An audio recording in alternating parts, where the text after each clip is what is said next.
Olá, estamos começando mais uma edição do nosso Papo 10, o podcast esportivo do grupo TCM, para falar muito sobre futebol. A cada semana a gente traz um desportista moçoroense e hoje nosso convidado é de uma função específica dentro do futebol.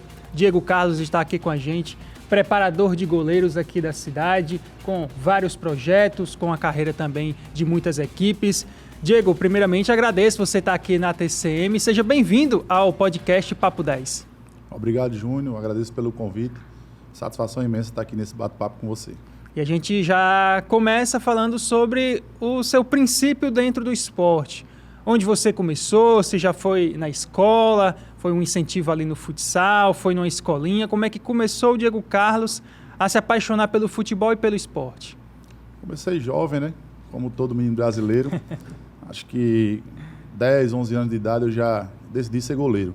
Diferente de outros jogadores que na função geralmente começa de zagueiro, atacante, depois é remanejado para o gol. Vai voltando, né? Isso. No meu caso, não. No meu caso, sempre quis ser goleiro. Comecei na Desportiva Santa Delmira. Era um time de escolinha de bairro que tinha aqui na cidade, quando tinha os campeonatos da LDM. Infelizmente, hoje não tem mais essa competição. Os jogos eram no Nogueirão. E aí, também na escola, né? Também na escola. Mas o destaque realmente começou no Santa Delmira. Daí tive a oportunidade de ir para a base do Baraunas, no ano de 2005, mas não consegui ficar lá. No mesmo ano de 2005 eu fui para o Ferroviário. Um rapaz da cidade me viu, o doutor, inclusive foi ele que também levou o Márcio Mossoró lá para o Ferroviário, me viu jogando e perguntou se eu tinha coragem de ir para o Ferroviário. Eu falei que sim. E aí foi na minha casa, conversou com os meus pais, na realidade com minha mãe, né? Minha mãe prontamente, sabendo do meu sonho, concordou e eu embarquei nessa viagem. Fiquei lá 6 meses no Ferroviário, vim embora porque acabou o campeonato lá e eu teria que voltar em dezembro, mas quando cheguei na cidade, Dinho Cardoso falou com o Neto, que era o rapaz do Santa Delmira, que queria me dar uma oportunidade no Potiguar. Aí foi onde tudo começou, né? Esse sonho eu devo muito principalmente a Neto. Foi um cara que participou da minha infância e me ajudou muito a formar o homem, o cidadão que eu sou hoje, dentre outras pessoas que eu também vou citar aqui.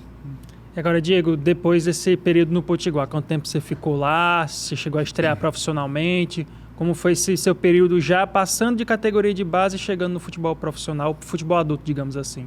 Isso, no Potiguar fui fazer um teste, né? O treinador era Miluí Macedo e o professor lá era Marcão, o treinador de goleiro. Um cara que eu sou muito grato também. Quero aproveitar aqui até mandar um abraço para ele, desejar sorte na carreira dele. Até hoje ele ainda participa profissionalmente. E Marcão, quando me viu, fez uma aposta também, né? Acreditou e me levou para ser o terceiro goleiro no Campeonato Estadual de 2006. Miluí me profissionalizou, uma aposta de Marcão.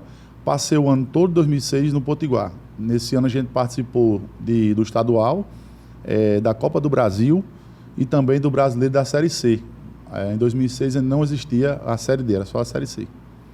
E aí depois do Potiguar, você ficou esse ano inteiro e a partir de 2007, como foi a sua carreira? Aí Marcão foi para o São Gonçalo e lá ele me fez o convite para ir para o São Gonçalo. O nosso treinador lá foi Didi Duarte, um cara também espetacular. E quando terminou o estadual, aqui do Rio Grande do Norte, Marcão foi para o Limoeiro do Norte e também me levou. O Limoeiro, que era uma grande força do interior naquela época, jogava a Série C. Paloma, que é daqui, jogou muito tempo lá também. Paloma estava comigo aqui no Potiguar e aconteceu uma coisa inusitada, né? Que de goleiro indicar goleiro. Lá, Marleudo era o goleiro de lá, com muita história dentro do futebol do Limoeiro, né? Até da campanha do Brasileiro. Marleudo, quando soube que eu ia, me deu uma força, falou com o Ivan, que na época era o presidente do Limoeiro. E eu agradeci muito a ele, porque a gente sabe a dificuldade que é, né? Sim. E goleiro, você indicar goleiro, eu jovem, Só né? joga um. Só joga um. Correndo atrás dos sonhos, dos objetivos, e ele prontamente aceitar e abrir o espaço para mim, foi maravilhoso. Marleudo também é um cara que mora no meu coração. E como é que foi esse período lá no Limoeiro? Era um time que vinha de uma campanha muito grande em Campeonato Brasileiro, que era um time que tentava bater de frente com os clubes da capital. Como é que foi esse período do futebol cearense? Isso. Nesse ano, o Limoeiro já estava na segunda divisão, né? Eles vinham passando por um momento bem delicado. Teve uma derrocada assim, bem acentuada, né? O nosso treinador lá é Erandi, né? E assim que eu cheguei, graças a Deus, por ser um cara jovem, né? Eu tinha os meus objetivos, treinava muito. É o que eu passo também para os meninos lá na academia. Tem que treinar muito, tem que se dedicar, que nada é fácil. E aí, terminando a competição, eu retornei a Mossoró, passei algum período. O Mossoró Esporte Clube estava se preparando para ir para a segunda divisão. O treinador também era Miluí, mas por algumas situações eu não fiquei lá. E Neto conseguiu uma oportunidade para mim lá no Univap. O Univap, retornando um pouquinho à base, foi Onesimar Carneiro, me deu a primeira oportunidade para jogar um estadual sub-15. Eu joguei pelo Univap lá com Francisco Gama. Mandar um abraço para o pessoal de Apodi e principalmente para Francisco Gama, que é um cara extremamente de bom caráter. E fui para essa competição e depois retornei para o profissional. Mas por algumas situações também, infelizmente, você sabe, jogadores da casa sempre têm uma dificuldade maior. Mesmo sendo o clube da região, mas eu penso que a gente tem que mudar um pouquinho essa mentalidade, que nós temos valores aqui na cidade, na região, e temos que dar oportunidades aos da casa. E nem sempre valorizar só o que é de fora. Temos bons jogadores aqui, muito bons. Agora precisamos acreditar e trabalhar. Tanto que você citou o exemplo do Márcio, o doutor acreditou nele e diz, tem um jogador aqui na minha cidade, vamos valorizar ele. É tanto que surgiu a oportunidade no próprio Ferroviário, como você também teve. Então, acredito que muitos jogadores que eu acompanho, tanto de futebol de várzea, como do futsal, e alguns que procuram jogar o X1 justamente por não ter essa oportunidade no futebol profissional e acabam indo para o X1, para o futsal, acho que tem muitos valores aqui que poderiam ser aproveitados pelas equipes aqui da cidade. Isso. Até comentando também, você comentou sobre a escola, e é importante, os jogos escolares, tem muitos atletas aí que foram descobertos nessas competições. Também vale frisar também, até mandar um abraço aí para o meu sogro, foi meu professor no tempo de escola, participou também da minha formação de caráter. Julião, um abraço aí para ele. Foi importantíssimo e vejo que tem que ter essa sequência. Não é só a questão da escola, a gente tem que sair da escola e enganjar em um clube, e aí sim, o clube ter a formação de categoria de base para ter a oportunidade de chegar no profissional, agora um jogador formado. Porque não adianta também eu ficar jogando pelada e sair para uma estrutura de profissional que é totalmente diferente. O que acontece, o sofrimento da gente, do atleta moçoroense, muitas vezes é isso. O cara se destaca nos campeonatos de bairro, chega num profissional, acha que é a mesma coisa, mas não é. Independente da estrutura de um time ser pequeno ou grande, a metodologia é a mesma. O treinador que está lá num clube pequeno, ele almeja chegar num clube grande. Então, muitas vezes ele sofre. Por quê? Por não ter tido uma base, Júnior, lá atrás. Então, infelizmente, acontece muito isso aqui. Acaba não se adaptando àquele contexto de um clube profissional que é totalmente diferente de um dia a dia de quem vai jogar um campeonato amador. Agora, Diego, já chegando nesse momento da sua carreira, como é que foi os momentos antes de você fazer essa passagem para ser preparador de goleiro? Como foi esse momento da sua carreira depois do Limoeiro? Pronto, aí foi uma situação que eu fiquei em off no futebol, né? Vim para Mossoró, minha esposa ficou grávida do nosso primeiro filho, Diego Filho, hoje tem 16 anos, também é goleiro, também está nesse sonho. Foi uma coisa que eu prometi à minha esposa que eu não iria incentivar, por incrível que pareça. Ele veio optar por ser goleiro a partir de 12 anos, quando ele chegou para mim e disse, pai, eu quero ser goleiro. Então aí foi onde surgiu a primeira oportunidade lá no Tigres de Pedrosa. Um abraço, Pedrosa. Esse cara aí foi o que me deu a primeira oportunidade, acreditou no meu trabalho. Eu não almejava participar com preparação de goleiro. Ele já fazia um trabalho com os meninos lá no campo da Bola São 4. Levei o meu filho e ele foi me dando a liberdade aos poucos. Onde ele já sabia, já me conhecia. Comecei a fazer o trabalho com os goleiros no tempo Diego, Lucas e Gabriel. Lembro como se fosse hoje no terrão. Os meninos fazendo um trabalho a nível profissional, porque a gente puxava muito no barro, não é fácil. Eles tinham quantos anos nessa época? 12, 13? 12 anos. 12 anos. E começaram a se destacar nas competições aqui da cidade e na região quando a gente ia. Até porque nessa idade, Diego, a gente vê que é quando o goleiro ele faz a diferença para a idade. Porque assim, se um goleiro ele se destaca muito mais do nível dessa idade do sub-12, sub-13, o time dele já tem meio que uma vantagem em relação aos adversários, não é isso? Justamente, era o que se comentava. E começou a chamar a atenção o nosso trabalho na cidade desde então. Acho que o ano 2021, meio pandemia e aquela situação complicada que a gente vivia não só aqui, como no mundo inteiro. E a gente ia de máscara e apostando e começando o trabalho a fluir.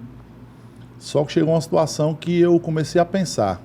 Eu disse, meu Deus, tenho uma gratidão, mas eu preciso passar essa informação para os outros. Sem criar rivalidade, sem desrespeitar, sem desmerecer de onde eu vim. Mas eu comecei a pensar, Júnior, na situação. Cara, eu acho que eu vou ter que treinar a escolinha A, a escolinha B, a escolinha C, sem ter diferença. Vamos passar o trabalho, deixar todo mundo de forma igual. Sim. Então, foi onde decidi, na realidade, sair, né? Conversei com o Pedrosa. Nessa altura, a gente sentou e escolheu o melhor nome para ficar no meu lugar, que foi Isaías. Isaías dispensa comentário, para mim um dos melhores do Rio Grande do Norte, do Nordeste. Então eu saí de alma lavada. Estou entregando aqui o bastão para um cara que eu sei que vai dar de conta do recado. E aí foi onde entrou o meu primeiro parceiro, que é a Escola do Fortaleza, o nome de Ítalo, né? Obrigado, Ítalo, pela confiança. Ítalo, quando eu disse que ia colocar um projeto paralelo, ele já me deu 6 goleiros do Fortaleza. Eles disseram, Diego, os 6 goleiros que eu tenho aqui estão na sua mão. Então, eu já comecei o trabalho com 12 goleiros. Eu fiquei, meu Deus. E você treinava onde? Eu treinava lá na Arena Brasil. Lá tinha como tem hoje a estrutura ainda, tem uma caixa de areia e tem um campo society. Então, eu trabalhava 2 dias na semana. Um dia na caixa de areia e um dia no campo society. Daí começou o boca a boca, né? Que eu já não estava mais na escolinha Tigre.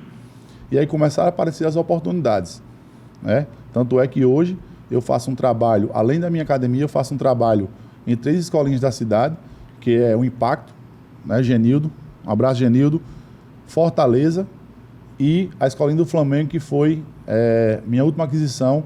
Comecei faz 20 dias, um projeto muito bom, que eu tenho certeza que vamos durar muito tempo. Um abraço aí para Tiago e para Caio. E com relação ao tempo, como é que você consegue gerir o tempo de cuidar dessas escolinhas parceiras, do seu projeto e também as idades, porque você vai desde, sei lá, o garotinho de 8 anos até goleiros profissionais que estão atuando, seja no X1 ou seja em campeonatos amadores. Isso. Minha preocupação é essa. Quando eu vou fechar o contrato com você, quando você me convida para participar do seu projeto, eu quero saber como é que sua linha de raciocínio, o que é que você pensa. Porque como é que eu trabalho hoje? Eu tenho dias específicos só com os goleiros e tenho dias dentro do trabalho do professor de campo, como se fosse um clube. Sim. Por que isso? Porque eu consigo identificar as falhas durante um coletivo, um trabalho de finalização e consigo corrigir no meu treino específico. Então, por exemplo, tem dias, vou dar um exemplo aqui do Impacto, tem dias que eu vou lá com o professor Genildo, com o Tainá, o Gabriel, para fazer só o aquecimento e ver o trabalho deles específico, e tem o meu dia só com o trabalho dos goleiros do Impacto. Entendeu? É um clube, vivência de clube. Da mesma forma, a mesma metodologia eu consigo fazer no Fortaleza e agora no Flamengo. E vem dando super certo. Graças a Deus, a gente tem uma aceitação boa dos donos das escolinhas e principalmente dos pais, que é o que eu mais me preocupo, sabe, Júnior? Até porque quando você trabalha com categoria de base, não base de clube profissional, porque aí já entra na estrutura de um clube, de uma equipe, mas principalmente de escolinhas, que tem a proximidade com os pais muito grande. No clube não, você já trabalha na estrutura de comissão técnica. Mas como é essa sua relação com os pais, sabendo que é uma posição que só joga um, como é que você consegue lidar com vários garotos almejando ter esse objetivo de ser o titular, também essa questão externa dos pais e você tendo que trabalhar com vários garotos? Pronto, a nossa metodologia é a seguinte. O princípio de tudo, meritocracia, Júnior. Quem vai todos os treinos, dedicação e corresponder dentro dos jogos. Porque se a gente for na situação de colocar para jogar só porque treina, quando ele crescer um pouquinho, que ele for começar a disputar uma vaga, ele vai ter aquele ego de dizer assim, eu cresci minha vida toda dividindo o tempo, ou jogando porque eu estou aqui na escolinha, ou porque eu pago. Não, você quer jogar, você vai ter que treinar, se dedicar e corresponder dentro dos jogos. A conversa é bem franca com os pais. E também tem os pais que são conscientes, que sabem que os filhos estão lá só para pegar a questão da base, mas com o passar do tempo, como o crescimento é notório, aquele pai já começa também a sonhar uma oportunidade para o filho. Mas eu sempre falo, olha, goleiro só joga um, vamos se dedicar, vamos trabalhar. Eu não sou aquele cara, Júnior, por exemplo, você me paga. Sim. Mas eu não sou aquele cara que fico acomodado. Se você não veio para o meu treino, pode esperar que até meia-noite vai chegar a minha mensagem no telefone perguntando por que não foi para o treino. É muito importante isso. Não é só a questão financeira, entendeu? É o trabalho, é o sonho. Eu vejo e sonho que alguns dos meus goleiros cheguem a um profissional. Né? Nesse Campeonato Brasileiro agora, teve 2 que trabalham comigo que teve a oportunidade de ir para jogos do Campeonato Brasileiro. Né? Agradecer aqui a Érico, é um cara que, para mim, também foi um dos melhores do estado, para mim, um dos melhores da cidade, se não foi o melhor. Érico sempre foi inspiração para mim como goleiro e agora também está como preparador de goleiro. Não existe rivalidade de preparação de goleiro. Quero mandar um abraço aqui para Marquinhos, para Érico e para Isaías, que também fazem esse trabalho específico com os goleiros. Não existe rivalidade, existe o respeito. A gente tem que fazer isso, entendeu? É a mesma forma, Júnior, que eu penso das escolinhas. Por que Diego trabalha no Fortaleza, no Impacto e no Flamengo? E pode trabalhar no Tigre novamente, pode trabalhar no Israel, como eu já trabalhei lá com o Charles. Um abraço para Charles também, um cara meu amigo, acima de tudo. Muito obrigado. Vou chegar em Charles ainda. Que toda uma comissão técnica junto ali, né? Charles tem um elo importante na situação do futebol profissional. Eu vou chegar já lá e você vai entender por quê. Então, assim, o que eu vejo, eu quero... Não é que eu sou ambicioso, eu quero abraçar todo mundo, mas eu quero que tenha paz nas escolinhas. Que Diego seja um elo, que eu consiga trabalhar em todas as escolinhas, com todos os goleiros, e que eu consiga mostrar que pode ter um profissional que trabalha em todas as escolinhas sem ter essa rivalidade desnecessária. Rivalidade tem que ter, dentro do campo. Fora não. Todo mundo tem que se ajudar. Se esse pessoal das escolinhas, os professores, entender o poder que eles têm na cidade, se eles se juntarem, se unirem e ver a força que eles têm, eles vão conseguir exportar muitos jogadores. Sem ambição financeira, vamos pensar primeiro no sonho dos garotos. No sonho. A gente não pode brincar com sonho, Júnior. Criança, você sabe como é. Sim. Ela sonha todo dia em chegar ali. Então, se a gente brincar com o sonho, brincar que eu falo no sentido que você vai dizer, você vai chegar, a gente não pode dizer quem vai chegar. A gente pode abrir portas. A gente pode abrir portas. Estou falando da questão não só dos goleiros, mas também no contexto geral. Dos próprios meninos que jogam na linha, né? Todos, porque a gente acaba se apegando a todos. Como a gente está todo dia, os meninos da linha vêm, é um abraço. Chega aí, uns são mais carinhosos, outros são mais retraídos. E a gente vai tentando ali acolher todo mundo de uma vez só. Agora, com relação à passagem de idade, também você treina goleiros adultos, também já chegou a ser preparador de goleiro profissional. Como é que foi essa sua ida ao profissional e como é que você também lida a treinar os goleiros aqui da cidade que procuram a sua academia para manter a forma? Pronto, a gente trabalha com goleiros, eu não tenho idade. Já peguei goleiro até de 5 anos já, até adulto, né? Até um cara já com 50 anos. Mas eu penso o seguinte, se ele for iniciante, ele vai trabalhar separado. Se ele já começar a aprender a base, a técnica, como um punho, uma entrada, uma pegada, são os princípios básicos do goleiro, eu já coloco ele junto dos outros, dos demais. Por quê? Ele vai conseguir aprender mais rápido. Ele vai ver os mais velhos fazendo e vai copiando, vai começando a copiar e começando a fazer o trabalho da melhor forma possível. É incrível como em 2, 3 meses a evolução de um garoto. É incrível, é incrível. Tem hora que eu fico olhando assim, esse menino mesmo que chegou aqui, eu faço o trabalho e às vezes eu não acredito na evolução, porque é muito rápido, é muito rápido. Por quê? Você começa a vivenciar aquilo todo dia, não só é os 2 treinos na semana. Tem criança dessa aí que eu passo a semana toda, de segunda a sexta, ainda tem os jogos. No final de semana, tá lá convivendo com eles. Entendeu? Agora, Diego, com relação a os times profissionais aqui em Mossoró, na região, como foi essa situação para você? Pronto, eu já fazia o trabalho nas escolinhas, né? O pessoal já conhecia o meu trabalho. E aí Charles ligou para mim e me fez o convite. Charles estava onde nesse Charles momento? Estava no Baraunas. Sim. Ele disse, Diego, a gente está um projeto aqui no Baraunas e queria saber se você acredita no projeto e quer vir para nos ajudar aqui. O time estava na segunda divisão. Foi o 22 ou 23? 2022 ou 23? Foi o temporada passada. Pronto, que 2023, a gente subiu. Sim. Isso. E chegando lá, ele passou o contato para Alexandre Dantas. Aí esse cara aí eu tenho que dar abrir parênteses para falar dele. Alexandre liga para mim e pergunta: Diego, você aceita o convite? Eu já tinha respondido a Charles que sim, mas quando recebi a ligação dele, aí eu disse: professor, pode contar comigo. No outro dia fui fazer o trabalho, aí o contato que eu tive de dirigente foi com o Branquinho, já conhecia Branquinho. Branquinho disse: Diego, seja bem-vindo. E aí eu volto um pouquinho para Alexandre Dantas. Alexandre Dantas é um dos caras da cidade que tem caráter, hombridade, e é um cara que tem meu respeito, não só meu, como da minha família, dos meus filhos, porque eu tenho um ditado que fala comigo que a gente tem que estar perto dos bons. E Alexandre é um cara que ele puxa você para cima. Criamos uma amizade, hoje eu faço parte da comissão dele. Onde ele vai trabalhar, ele sempre fala comigo, independente se vai ter a possibilidade de levar o preparador de goleiro ou não, mas ele conta comigo, isso é importante. Através de Alexandre, comecei a fazer a faculdade de Educação Física agora, porque ele é um cara que é preparado. Ele está só esperando a oportunidade certa. Quando acreditarem no potencial que Alexandre Dantas tem, ele vai conseguir chegar lá e eu quero estar nessa jornada com ele. Então, disse: professor, vou me formar. O meu próximo passo é tirar a licença CBF, preparador de goleiro. Acho que ninguém aqui na cidade tem. É meu sonho, eu almejo fazer isso. Para quando forem contratar Alexandre Dantas, ele saber que a comissão técnica dele, além de ser preparada, também é toda formada. E, Alexandre, muito obrigado.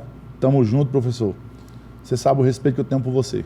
Inclusive, mandar um abraço para o nosso professor Alexandre Dantas, que já veio aqui no Papo 10, foi uma conversa sensacional, o cara que eu sempre converso com ele, troco umas ideias aí sobre futebol. Em breve virá aqui novamente e a gente fica na torcida por mais novidades e que essa oportunidade surja. Nesse momento ele voltou ao futsal, né? Talvez tenha sido a grande notícia do futsal moçoroense, que depois de 3 anos Alexandre Dantas voltou às quadras e em breve tem um impacto aí disputando grandes competições.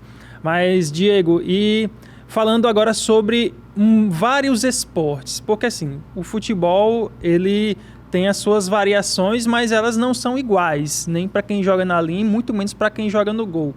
Quando chega ali um goleiro que costuma jogar no amador, no terrão, chega um menino que quer jogar futsal, tem um goleiro ali, rapaz, tem um trabalho específico de X1, que é uma dinâmica totalmente diferente. Como é que você consegue lidar com tanta variação de esporte para uma função só que é de goleiro? Estudar. Não tem, você tem que estudar. Hoje a gente tem a modalidade do futsal, tem o campo, o fut7 e o X1. São os que estão em alta. Então eu tenho um goleiro, por exemplo, vou citar o nome do goleiro aqui, Henrique. É o goleiro que tem mais nome na cidade com relação ao X1, jogou agora Ney Silva. Henrique é um dos destaques da cidade. E eu faço o trabalho com ele. Na competição do Ney Silva, a gente fazia um trabalho diferente. Eu dizia: Henrique, a gente tem que trabalhar isso aqui, que você vai enfrentar essa situação no jogo. Eu olhava o adversário dele, por exemplo, o último que ele pegou foi Nego Biza, um grande jogador de X1, e a gente trabalhou. Infelizmente ele não conseguiu o resultado, mas ele foi muito bem na partida, foi muito elogiado. Foram os destaques da partida, ele e o goleiro de Nego Biza. Então assim, quando ele chegou e falou: professor, na hora, quando terminou o jogo, a gente conversando, tudo que a gente treinou aconteceu. Então, por quê? Porque a gente tem que estudar, não é só chegar lá. Muitas pessoas pensam que a gente chega e faz o trabalho na hora, não. Eu faço os trabalhos, por exemplo, eu tenho um treino, tem dias que eu saio de casa de 3 horas da tarde, chego em casa 10 horas da noite, mas eu saio com tudo programado. Aí eu vou para as escolinhas, faço o trabalho de escolinhas e à noite também tem um treino do Impacto Futsal, né? Que a gente vai, inclusive, participar do campeonato da Copa do Nordeste. Se Deus quiser, vai ser uma situação nova que eu estou vivenciando. Mais uma vez, Alexandre Dantas ligou para mim, me fez o convite: professor, é uma área que eu não domino. Ele falou: você domina. Eu estou chamando você porque eu sei que você vai lá e vai conseguir fazer o resultado. E aí a gente está trabalhando, temos 3 goleiros lá, Lanche, um excelente goleiro, Emerson e Diego, meu filho também está lá e vai ter essa oportunidade de ir para essa competição. E se Deus quiser a gente vai conseguir, Júnior, trazer um grande resultado para Mossoró. Tem muita diferença no futsal do que você tem estudado, da dinâmica, das regras? Pode tocar uma vez, passar do meio da quadra, toda essa questão do goleiro também jogar com os pés, de ser um jogo de muita mais movimentação, que o goleiro também faz parte, por exemplo. O William, goleiro da seleção brasileira, foi o grande diferencial na final, porque se não fosse ele, o Brasil tinha acabado levando a virada naquele jogo. Isso, tem, Júnior. Tem. O goleiro do futsal, ele participa o tempo todo do jogo. Mesmo sem a bola nos pés, ele é peça fundamental. Vai depender muito da questão do esquema tático do treinador. Entendeu? É o tempo todo. Tem dinâmica, pegada, queda, tudo diferente. Então, quem me ajudou nisso aí foi Genildo. Genildo passou para mim algumas orientações. Genildo é um cara que estuda também muito. Genildo que foi goleiro. Genildo, filho foi do goleiro Impacto, também. foi goleiro também. Ele se especializou na questão do futsal. Tirou a licença C também agora da CBF. Genildo é um cara também que Deus colocou na minha vida. Nem passou pela minha cabeça trabalhar com o Genildo, mas por meu filho estudar na escola que ele trabalha, a gente criou um laço de amizade. E aí, além do profissional, também pessoal. Um abraço para Genildo também. Genildo, se Deus quiser que nossa parceria dure aí por bastante tempo. Muito obrigado pelas dicas, pelas lições. E se Deus quiser, cara, vai dar tudo certo. Genildo que faz parte do Impacto, né? Sim. Ele e Adriazo. São dois caras batalhadores, só a gente que realmente está dentro para saber a dificuldade que é fazer. O futebol é difícil, imagine o futsal.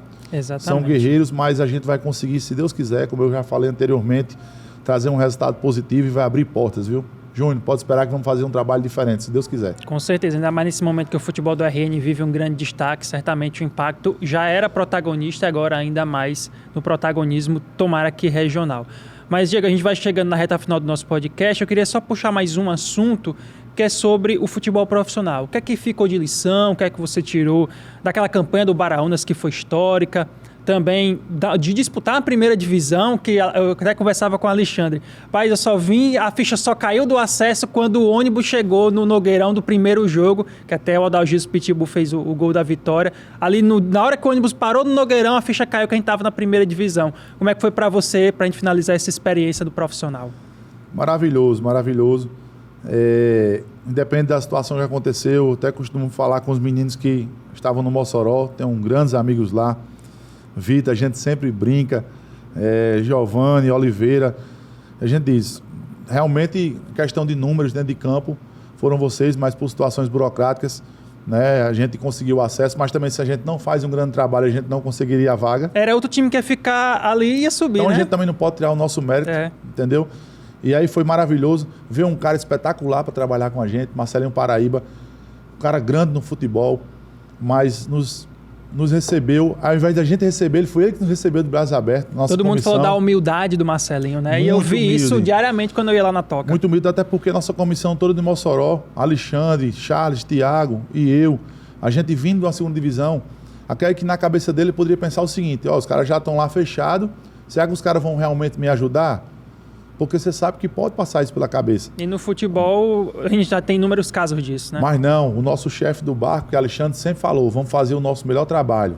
Vamos fazer o nosso melhor trabalho. E aí, Júnior, foi onde veio a surpresa dele, Marcelinho. Cara humilde, cara que reconhecia o nosso trabalho. Quero até mandar um abraço para ele. Professor, obrigado pela oportunidade de ter trabalhado com o senhor aí e parabéns pela sua humildade. Realmente o senhor é grande no futebol e grande de coração também. E com relação ainda a... Quando chegou a notícia que o Edson, que era do Atlético Mineiro, jogou muitos clubes do futebol brasileiro, jogou muito tempo no ABC também, estava chegando para o Baraunas. E aí, o que é que você imaginou? Pô, tô com um grande nome aqui, um cara que tem uma carreira consolidada e eu vou treinar ele. O que foi que passou na sua cabeça? Na realidade, na reta final da negociação, eu tive que falar com ele para fazer alguns ajustes, né? Ele vinha conversando com o Lima e... Lima, cara, um gestor muito bom também. Acho que o Baraunas está vendo essa crescente por causa das pessoas que estão lá dentro. O Glaedson, o Branquinho, o Bárbara, um abraço para a Bárbara e Lima. E faltou alguns ajustes e aí Edson falou comigo. Ele tinha outras propostas, mas ele queria vir para cá porque ele sabe que, mesmo com 38 anos, ele sabia que ele podia ter outra oportunidade nos grandes lá de Natal, principalmente no ABC, onde ele já tinha uma história. E aí eu fui olhar o currículo do cara. Quando eu olhei, eu disse, meu Deus, cara aqui de Mossoró, mas eu vou fazer o meu trabalho. E aí Quando o Edson chegou, a gente começou uma semana antes da pré-temporada. Sim, eu lembro que vocês começaram a treinar muito antes dos jogadores de linha. Justamente, e aí ele já gostou do trabalho, falou, a gente vai chegar bem. Ele, o Luiz Henrique, e estava o Diego também. Foi com eles três durante a competição toda, depois o Pedro veio, mas voltando a Edson, que cara espetacular. O cara com a bagagem que ele tem, Júnior, nos ajudou demais. E fez muito com que eu crescesse também no meu trabalho, porque foi uma ajuda, foi uma troca de experiência, e ele fazendo uma competição para mim, como eu falo para ele, a gente conversa praticamente todos os dias. Eu disse, Edson, você não foi eleito o melhor goleiro da competição, porque infelizmente coisas do futebol nos atrapalharam, mas se a gente chega na final, eu tenho certeza, Júnior, que ele seria o melhor goleiro do campeonato, porque Edson fez uma campanha simplesmente fantástica, a verdade é essa. E jogou alguns jogos até com uma lesão, né? Sim, a gente tratando, o Baraunas também chegou junto nessa situação, porque era muito mais fácil deixar Edson de canto e trazer outro goleiro, você sabe que funciona assim, Sim. mas eu não larguei ele, o Baraunas não largou ele, e a gente acreditando. Tinha dias que Edson treinava jogos, por exemplo, no domingo, Júnior, agora eu posso falar aqui, Edson treinava de verdade 2 vezes, era mais academia, fortalecimento, mas por quê? Foi o que eu falei para ele, Edson, o nosso trabalho foi feito na pré-temporada, mesmo com dificuldade de campo, que aqui na cidade, quando chove, a gente sabe a dificuldade que é, mas depois que conseguiram recuperar o campo da Toca, aí foi maravilhoso. A gente conseguia fazer o nosso trabalho todo dentro da Toca do Leão, e aí foi onde a gente conseguiu realmente crescer, e graças a Deus fazer essa campanha que foi maravilhosa. Independente do que aconteceu, a campanha foi muito boa. Isso é verdade. Agora, Diego, já chegando para a gente finalizar, fazer aquele bate-bola com as respostas curtinhas, começar com algo mais até internacional. Para você, quem é que é o goleiro da seleção? É Alisson ou Ederson? Ederson. E aqui em Mossoró, além do Érico, quais outros goleiros que lhe inspiraram e que você acha que realmente foram goleiros de destaque aqui na cidade? Miranda. Teve um goleiro também que eu falo sempre para ele, que ele tinha potencial, mas ele nasceu para jogar fora. Nilson, conhecido como Nilson Lagartixa. Esse cara era um goleiro muito bom, Nilson, de verdade. Isaías eu não falo, porque Isaías não é da terra, hoje está aqui na cidade, né? Mas foram os goleiros que eu realmente vi jogar aqui no meu tempo do Potiguar. Pacato espetacular, me ajudou muito. Paulo Renato, Claudevan e Marleudo. Pronto, foram esses goleiros aí que realmente no profissional me chamaram a atenção, porque a gente acaba ficando fã dos caras, pela história deles, pelo dia a dia. Então, tinha muito respeito por esses caras e aprendi muito com eles. Acredito que hoje eu uso muito nos trabalhos, que alguns podem pensar que sejam ultrapassados, mas a gente usa muito o trabalho que foi feito há 10, 20 anos atrás, que funcionam e muito. Não adianta querer inventar, não. Você tem que fazer o básico bem feito. Júnior. E nacionalmente, qual é o goleiro que você acredita ali, que jogou Flamengo, Corinthians, São Paulo, que você via que se destacava e poderia ser uma inspiração também? Não, o meu ídolo sempre foi o Rogério Ceni. Sempre. Sou São Paulino. Quem me conhece sabe. É inevitável não ser o Rogério Ceni. Independente se é goleiro, se é jogador de linha. Como. Em tudo. Até em uma conversa com o Marcelinho, ele disse, vamos fazer uma ligação para Rogério Ceni, mas eu não fiquei persistindo. Fiquei todo me tremendo na hora que ele prometeu essa ligação. E até Charles brincou com o Thiago e Alexandre. Será que ele vai ligar mesmo? Eu disse, cara, eu não vou pedir mais. Mas se tiver outra oportunidade de eu me encontrar com o professor, eu vou dizer, aquela ligação que você está me devendo, eu vou querer, viu? Tenho que falar com o Mito. Inclusive, Marcelinho e Rogério fizeram gols de falta na final de 2000 contra o Santos. Uma falta do Rogério e uma falta do Marcelinho, 2 golaços. Isso. Agora, Diego, a gente vai finalizando. Primeiro, eu agradeço pela sua presença. Sabe que estamos juntos sempre aí. Satisfação ter você aqui no Papo 10. Foi uma entrevista sensacional, falando muito sobre essa posição que é tão cativante no futebol, que é a de goleiro. Eu quero que você, em breve, numa próxima temporada do Papo 10, você esteja aqui contando mais novidades do futsal, do fut7, do X1, do futebol profissional. O convite já está feito e foi um papo muito bacana. Muito obrigado por vir aqui ao Papo 10. Obrigado, Júnior. Obrigado mais uma vez pelo convite. Quero mandar um abraço aqui para minha esposa, para Lorena, para meus filhos, Diego e Diogo. Dizer que estou muito feliz. Isso é um momento gratificante, porque é o reconhecimento do nosso trabalho. Eu pude falar um pouquinho aqui. Se tivesse aqui 2 horas, a gente ia conversar 2 horas, Peço desculpa se eu esqueci de alguém, né, no meio do percurso daqui da nossa conversa, mas foi basicamente isso, na nossa história.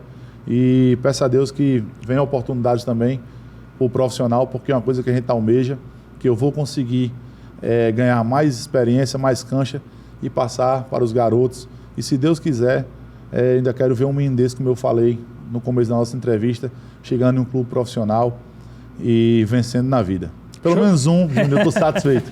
Show de bola. Valeu, Diego. Muito obrigado. Então é isso, pessoal. A gente vai encerrando mais uma edição do nosso podcast Papo 10. Para você que acompanha na TV, todo sábado, a partir das 14 horas, tem um novo entrevistado aqui, uma nova personalidade do esporte moçoroense. E para você que está no YouTube, deixa o like, compartilha, se inscreve no canal da TCM e divulga para mais gente o nosso podcast.